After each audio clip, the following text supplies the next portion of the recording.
paghahanap ng katarungan. Sa mundong ito, saan mo hahanapin ang hustisya kung ang mga mata ng batas ay sa karasan nagpupugli? Sa kadaliman na ito, ako'y naghihintay ng liwanag. Saan ko ba ito makahanap?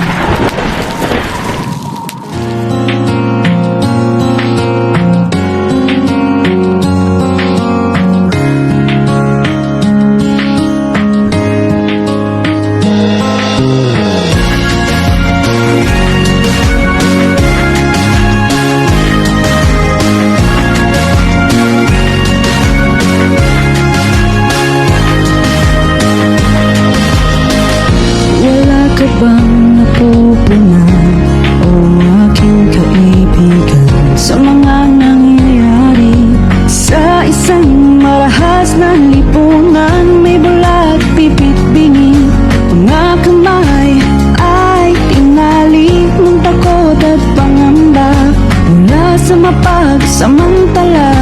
Sinong tutulong, sino may awa? Di ba't ikaw na malakas, may pusong bayani at may malasakit, handang magtanggol?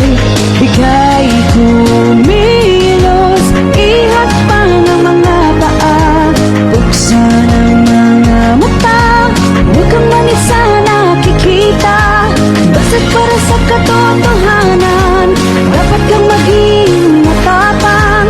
Kayang-kaya mo to, kaibigan, kanilang karapat ay ipaglaban.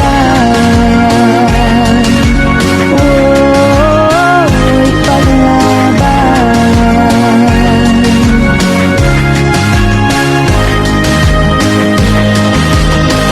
Sadyang may mga taong may makakubot, mahihina, laging inaabuso mga karapatan nila. Mga kawawang api, tanging dasal lang ang kakampi. Sila ay inagawan ng mga karapatan, karapatang mabuhay at maging malaya, karapatan umawit at tumula para silang ibon na sa loob ng hawla.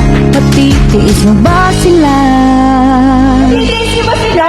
Ika'y kumilos, ihakpan ang mga paa, buksan ang mga mata, huwag kang manisa nakikita. Basta't para sa katotohanan, dapat kang maging matapang. Kayang-kaya mo to, kaibigan, kanilang karapat ay ipaglaban. Oh, ipaglaban.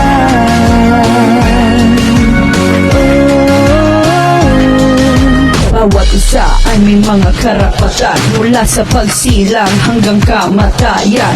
Ito'y isang biyaya ng Diyos na may lalang, isa buhay ng tama at may pananagutan. Siguro nga naman ay minsan mo nasaksihan, may ilan na naging alipin ng mga karahasan. Karapatan nila ay nilapastangan, sila'y walang nagawa kundi sumigaw ng katarungan. Tarungan para sa mga mangyan! Para sa mga mangyan! Sinong tutulong, sinong may awa?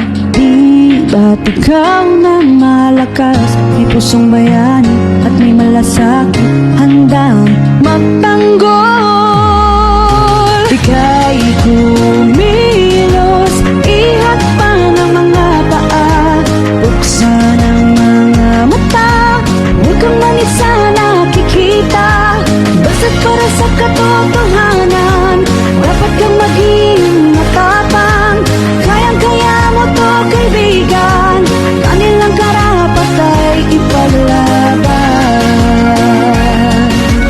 Oh, ipaglaban. Oh, ipaglaban. Sana'y narito po kami, pagbalik mo, kaibigan.